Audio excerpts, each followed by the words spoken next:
C'est vrai que quand je suis arrivé en 1999, je ne connaissais pas du tout la ville. Je n'avais aucune connaissance, aucune famille. Je n'avais jamais mis les pieds à Marseille. Et je suis arrivé, je travaillais donc sur Paris, comme vous l'avez dit, avec Monsieur Ducasse. Et je suis arrivé par la passerelle et j'ai vu cette lumière et cette ville magnifique. Et ça a été vraiment un coup de foudre direct. J'ai pas d'autre explication que vraiment d'être tombé amoureux de cette ville. J'ai visité le local qui allait devenir une table au sud au mois de mai. J'ai déménagé au mois de juillet.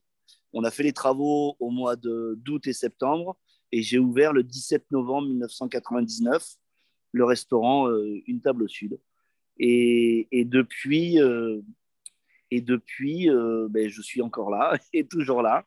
Et c'est vrai que, alors comme vous l'avez bien stipulé, j'ai été l'un des premiers à m'installer de ce côté du port, hein, parce que l'activité touristique et l'activité des restaurants était vraiment de l'autre côté, avec le Carré-Tiard, la place aux Huiles, tout ça. Mais ce côté du Vieux-Port n'était, à part les frères Minguella qui avaient le Miramar, Oui. on était très, très, très, très, très, très.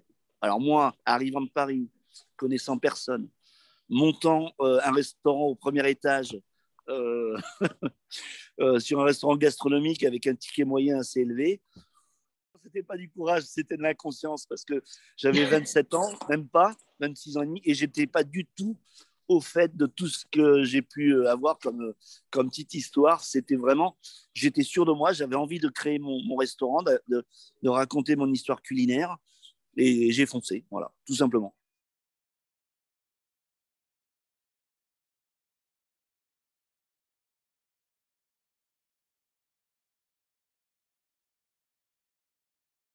Le rôle de l'association Gourmet Méditerranée, j'ai envie de le résumer en 3 points.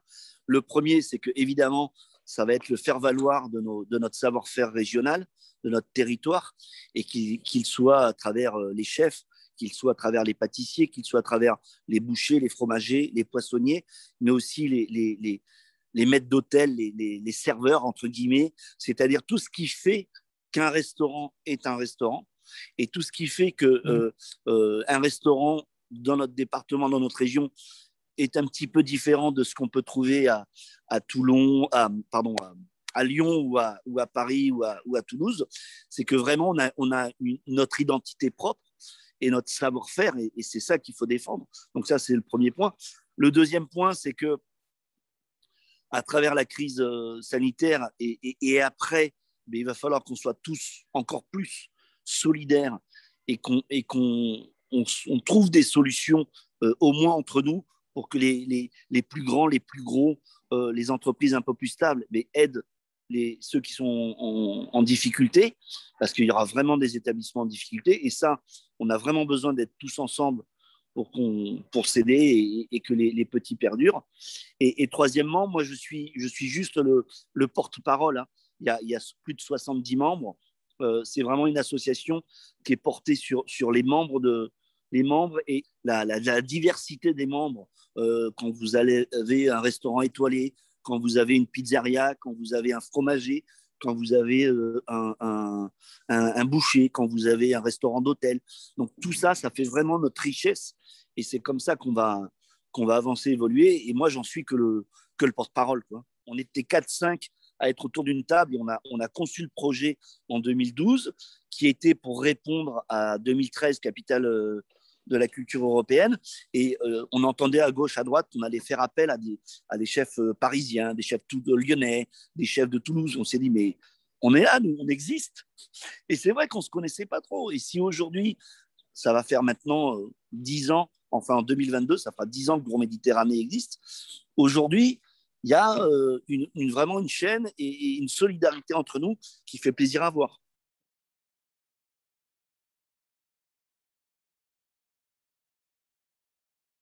On travaille évidemment avec plusieurs sources financières. On a évidemment nos cotisations, puisqu'on a des cotisations de tous les membres.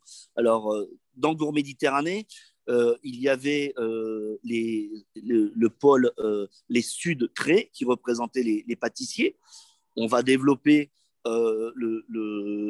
celui des métiers de la salle. Il y a également les boulangers qui s'appellent les pétrisseurs. Donc, selon que votre établissement est représenté par un cuisinier, un pâtissier ou un maître d'hôtel, votre cotisation est plus ou moins importante. Donc, ça, c'est la première source de revenus. La deuxième, on a des subventions de fonctionnement qui sont demandées également, comme toute association. Et puis, on a des sponsors et des parrainages, même des établissements bancaires qui vont nous aider. Et là, je suis en train de faire ma publicité parce qu'on va avoir besoin d'argent pour notre nouvelle année. C'est une association à but non lucratif.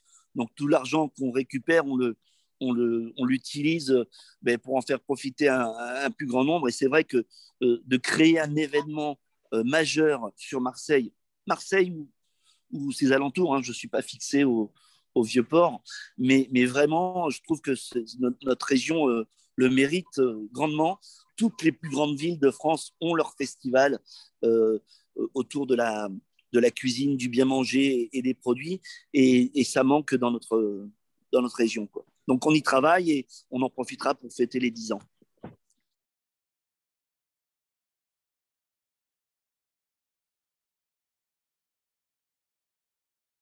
Il faut avoir un caractère et une attitude de battant, c'est évident.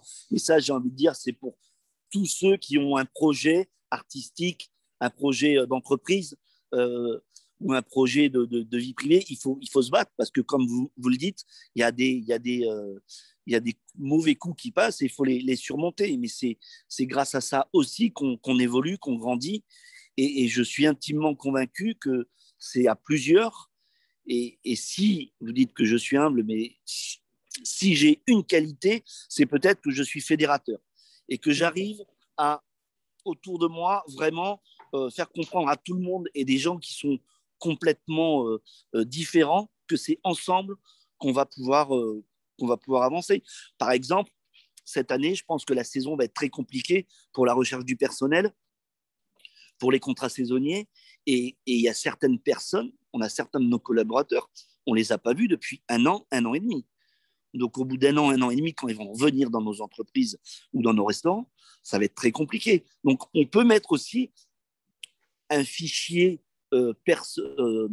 collaborateur, un fichier staff, un fichier saisonnier, un fichier d'extra en commun, qui fait 2 jours chez nous, 3 jours chez un membre de Gourmet Méditerranée et un autre jour.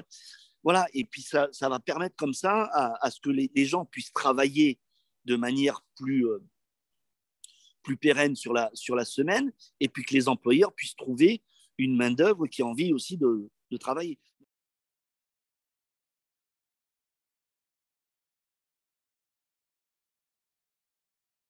On aimerait tellement, enfin, Gourmet Méditerranée, la Méditerranée, ça touche l'international. Et nous, toute cette cuisine-là autour de la Méditerranée, tous ces produits, tous ces savoir-faire, ces cultures, nous parlent, nous interpellent et dans nos cuisines, aussi différentes soient-ils, c'est quand même, ça a une influence importante. Donc c'est vrai que là, l'international, ça va être compliqué, même si on a un projet en septembre de participer à un festival en Croatie qui s'appelle Taste of Méditerranée. Donc c'est un festival qui a lieu tous les ans. Et donc là, cette année, on est en train de travailler et d'essayer de trouver des fonds pour que la région et notamment Marseille, entre autres, soit mise en avant sur ce festival qui aura lieu en Croatie en septembre. Donc ça, c'est un projet à court terme qu'on a à l'international. Après, comme vous le dites, il va falloir, et on le fait, mais ça va être d'autant plus accentué, c'est se recentrer sur notre clientèle locale et nationale. Eux ne pourront pas voyager, donc ils vont se rabattre sur des destinations locales. Mais c'est bien aussi parce que ça va permettre à faire découvrir que notre région, c'est vraiment un grenier provençal avec des produits merveilleux, des épices, des poissons fabuleux, même s'il faut faire attention de ne pas trop en abuser et le respecter. Mais je pense que c'est un très beau challenge, au contraire, de pouvoir développer Voilà, de montrer à tout le monde qu'il n'y a pas que à l'étranger qu'il y a des beaux paysages, des beaux produits, une belle cuisine et redécouvrir la France et notre région.